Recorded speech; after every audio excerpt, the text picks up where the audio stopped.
Yo, what is up guys? It's Pedro here, and in today's video I will be talking about the Washington Commanders signing undrafted free agent athletic freak Will Adams, and I'll also talk about the Washington Commanders signing or claiming offensive tackle Drew Himmelman, who is also kind of crazy, 6'9". So we're going to talk about those two players, give you guys some information about those two, and we'll talk about if they have a chance to make the roster, and we'll talk about another couple players that they moved on from. So if you guys are new, make sure to subscribe for Washington and NFL content on the road to 8,000 subscribers. So please help me get there.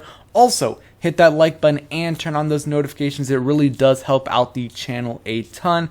And also go ahead and follow the Twitter. Link is in the description. Now, let's get right into the video and go ahead and comment down below if you guys think that Will Adams or Drew Himmelman will make the final 53-man roster or even the practice squad. So let me know down below in the comments section. So, also another thing, the Washington Commanders did release Devontae Cross, who's a former UVA safety that they signed this offseason as an undrafted free agent. A lot of people liked him. I talked about him in the video where we signed those guys, but they had to, create some space, some spots for these guys in Will Adams and Himmelman. So let's get into Will Adams. So they signed Virginia State University defensive back Will Adams to a 3-year, $2.5 million contract. And when I looked at that, I was kind of shocked. But then after doing some more research, it looks like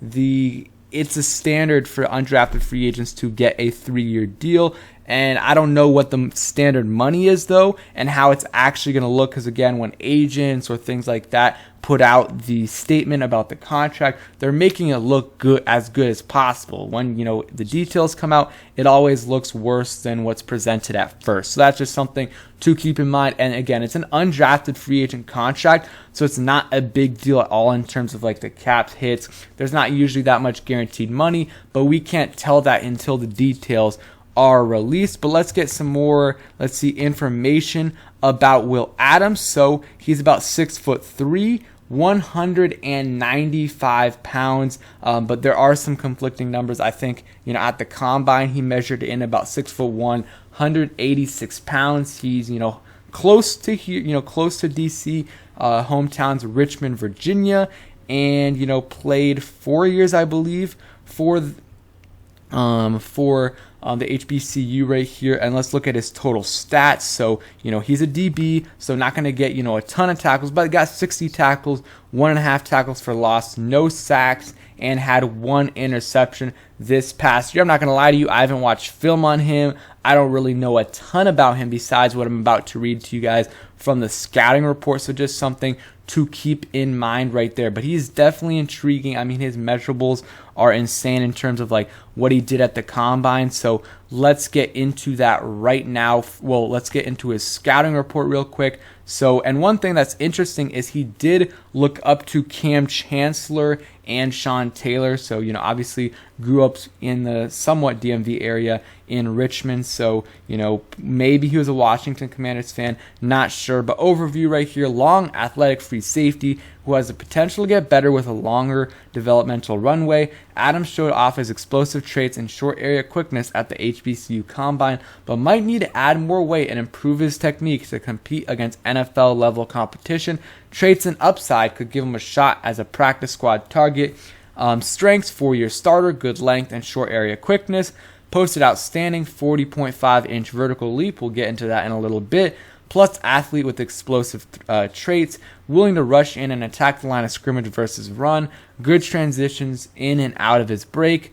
Weaknesses, lean body type for safety, plays with average long speed and needs to come to balance more quickly as a tackler. So I think he will. He has a very good shot at making the practice squad. Normally, in the last few years, he would have definitely made the practice squad, but we signed so many undrafted free agents that he's not a lock to make the practice squad. We'll see, though, what happens there. So some of the pros, he looks the part and stands out among his peers in terms of, on the film. And let me look at I want to pull up the stats at the combine. So he had great testing numbers, 40.5-inch vertical, You can see his broad jump right here.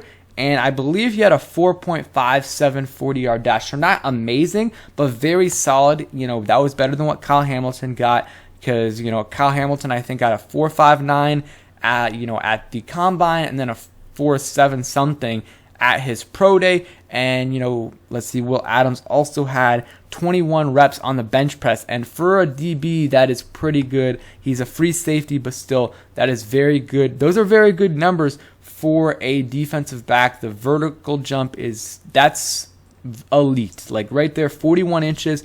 Not many guys can do that. That's probably the number one out of all the safeties. And that's, those are his explosive traits. Like he has that speed, solid speed, very, very good leaping ability. You can see that in his broad jump and his vertical leap. And yeah, you guys can see that right there. And I think I had a clip of him, just warming up real quick. You guys can see, I think that's him right there. But definitely some intriguing things with Will Adams. I mean, he's got the athleticism you want in a free safety, kind of rangy. Only cons is, not elite production in college and not great competition. Like he wasn't playing against great competition. Like if he was putting up those numbers in, at LSU or another team, he would have been drafted, of course. But because it was against lower level competition and the production wasn't elite, then that's why he didn't get drafted, and he was an undrafted free agent. But definitely has a chance to make the practice squad, and maybe after a couple years could make the back end of the roster if he develops. There's always undrafted free agents that make the roster rookie or year one, like with Ron Rivera, and even before that, like I think Steven Sims made it. Last year, Jarrett Patterson made it. I'm trying to think about the year before who made it. I know someone made it, I think. So, undrafted Isaiah Wright made it. Undrafted free agents make it all the time. And we signed 15 guys this offseason or more. So I think there's going to be a couple, maybe even more than a couple, that make the 53-man roster. And a lot of the other guys that don't make the roster that don't make the 53-man roster will make the practice squad. Almost all of them will, and I think that's a good strategy because you can develop those guys who will likely not get picked up by other teams because most of them went undrafted. So teams had chances to draft them and sign them in undrafted free agency, and none of them did. So real quick, let's get into Drew Himmelman a little bit. So they claimed offensive tackle Drew Himmelman off of waivers from the Broncos and released guard Zach Bailey. I think Drew Himmelman he's like 25, 26 years old, but he actually came out of college last year, was an undrafted free agent, I believe out of Illinois, something like that. And he is 6'9". I saw another place listed him at 6'10". And there's other teams also, the Chargers put in a claim for him, but the Washington Commanders had the priority over them. And then also, last week, the Commanders tried to get back Wes Martin, but the Jaguars had priority over him, or over the Commanders. And I think a couple other teams actually tried to, pick up Wes Martin, but they didn't because the Jaguars had the number one priority. So, I mean, that's definitely interesting that they're trying to get some more offensive linemen in there. I believe it is just depth, strictly depth in terms, not even depth. I think Drew Himmelman is a camp body. He didn't make the roster last year for the Broncos. And I mean, actually, I guess if there was a spot to make on the offensive line, it would be tackle because the guards are kind of set. You know who's going to make the roster. I mean, you got Trey Turner at right guard. You also got Wes Schweitzer there, and at left guard you got Andrew Norwell. You got Sadiq Charles as well, and there's some other guys in the mix there. Maybe Keith Ismail who can play center and guard. Like, I don't think that there's a spot on this roster for another guard, but tackle you got Cornelius Lucas, you got Sam Cosmi and Charles Leno, but after that you don't really have much. So maybe someone could make it as a tackle. Even then, though, the offensive line is pretty crowded, so we'll see what ends up happening there. I'm very interested to see if they try to add another tackle or if Drew Himmelman they think could be their fourth tackle. So we'll see about that, but I'm excited. I'm really excited for OTAs to start. I believe they had it on the tweet right here, 24th to 26th. So we'll get to see a lot of these undrafted free agents, but more importantly, we'll get to see Carson Wentz throw Jahan Dotson, Probably not Terry McLaurin because he won't be there, but things are starting to heat up in the next week or so. But for the next week, it's still going to be dry and stuff, but I'll try to post some content for you guys. So yeah, thank you guys for watching. I hope you guys enjoyed the video. If you did, hit that like button, subscribe if you guys are new, and turn on those notifications so you never miss a video. And again, let me know if you guys think these guys will make an impact or make the roster at all. Peace, guys.